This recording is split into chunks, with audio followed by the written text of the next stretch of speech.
What up, Giants fans, Hub watchers, YouTube subscribers, Twitter and Instagram followers? It's Kush back at again with another New York Giants update video.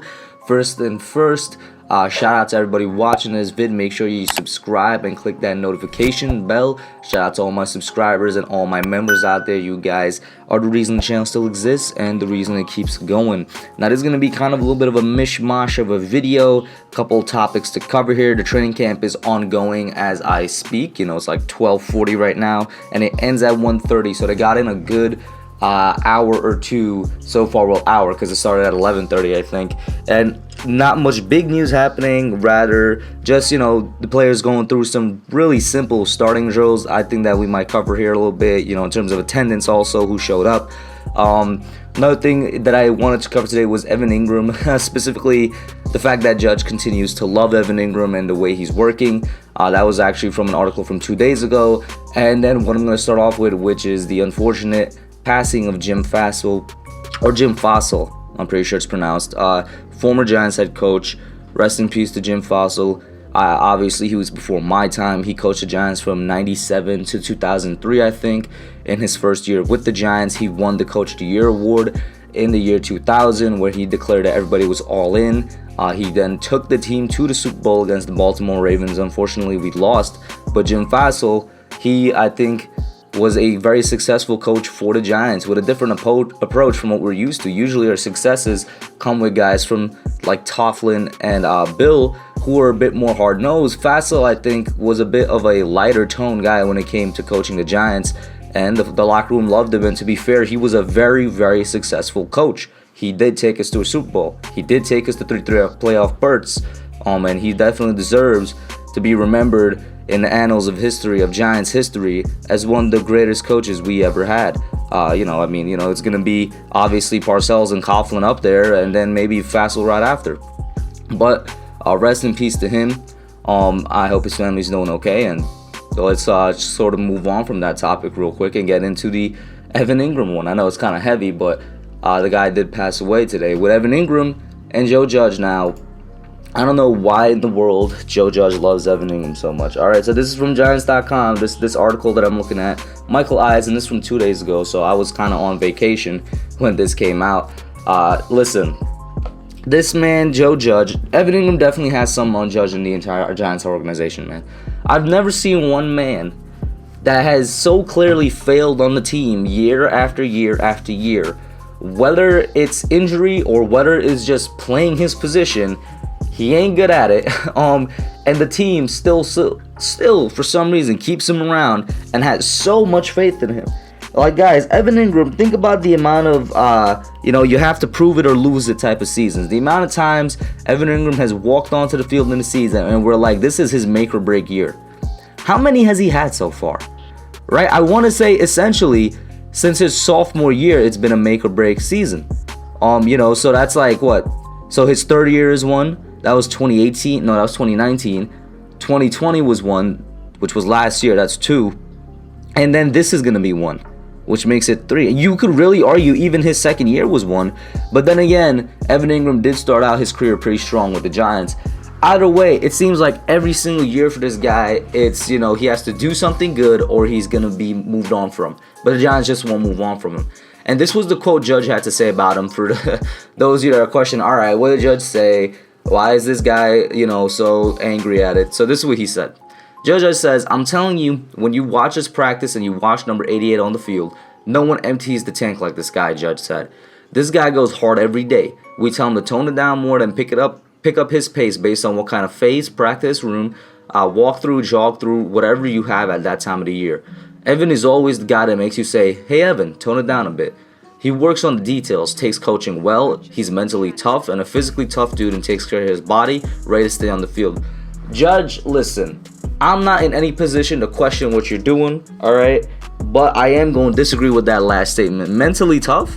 I think it's clear to everybody the reason he continued to have drops last year was because he was not mentally tough. He was still mentally suffering from his bad memories or something. Like, he just was not there, when it comes to making plays last year and just catching the football. And then physically tough, last year was the first season in his career the guy was actually physically tough and stayed healthy.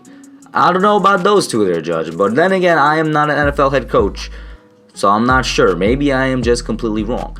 And then Judge also said, I'm very pleased with the way he works. He's a fun guy having in the program. He's a fun guy in the locker room. He's a leader on our team, and he's a very productive player for us. I enjoy coaching him every single day.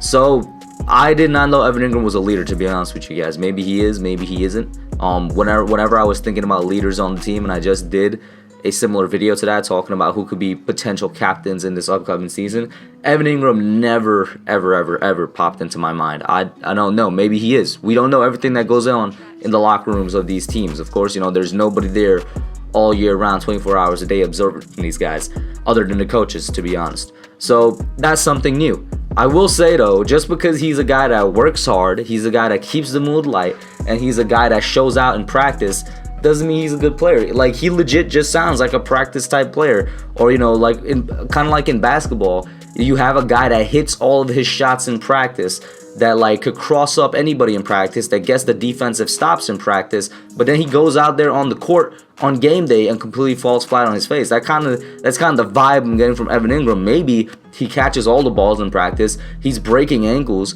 he's getting up the sideline, he's running for touchdowns. Maybe he's doing all this in practice, but then on the field, well, we see what we've seen on the field for the past like 4 or 5 years of Evan Engram. You know what I mean?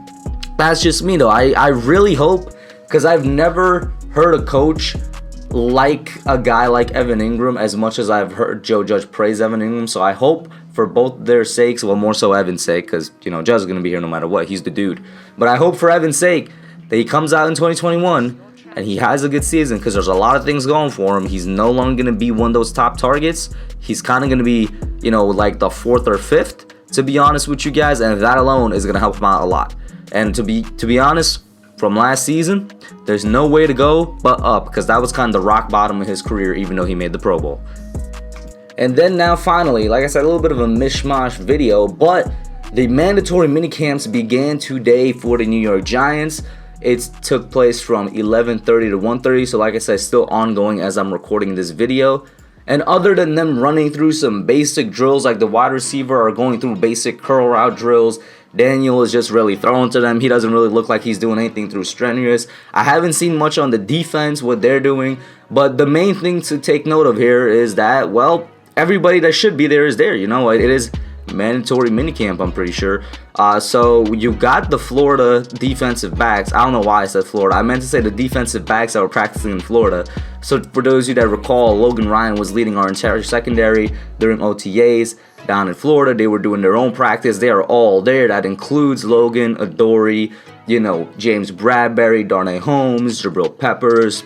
Everybody is there, including Sam Beal, which I literally saw one tweet that said Sam Beal is at minicamp. And I'm like, honestly, there's not that much people that care for Sam Beal left in the Giants fandom. I think at this point, everybody's just like, all right, let's just make that roster space and, take whatever cap we get from him. It is what it is. But everybody's there in terms of the secondary, which were really, I think, the only group missing. Leonard Williams and Afidi Odenigbo and maybe a couple other defensive linemen were also doing their own thing down in Miami. They are obviously there. I saw a video of Leonard walking onto the field with Blake Martinez, followed right by Tay Crowder. All of the wide receivers were there. Kadarius Toney, Kenny Galladay, the two big name ones for the Giants. Although I will say there has not been a sighting of John Ross, even though he has been accounted for. So what that suggests is he probably got hurt or something, and he's getting checked out by the trainers. Which, if he did, man, he's having a tough time staying healthy. But that's really sort of what this day one of mandatory minicamp is like. There's not much intensive practice. If anything, it's just like a check-in day. I feel like this is just to make sure that everybody's there. And then as the days progress, the Giants are going to start working their way up and getting more things involved and getting a bit more complex. Obviously, tonight with the call-in show, maybe we'll get some more things from training camp to talk about, or minicamp, I should say. But that's it for now. Let me know what you guys think. Like, share, subscribe, and I'm out. Thanks for watching. Don't forget to like, comment, subscribe, and share. I'll catch y'all in the next one.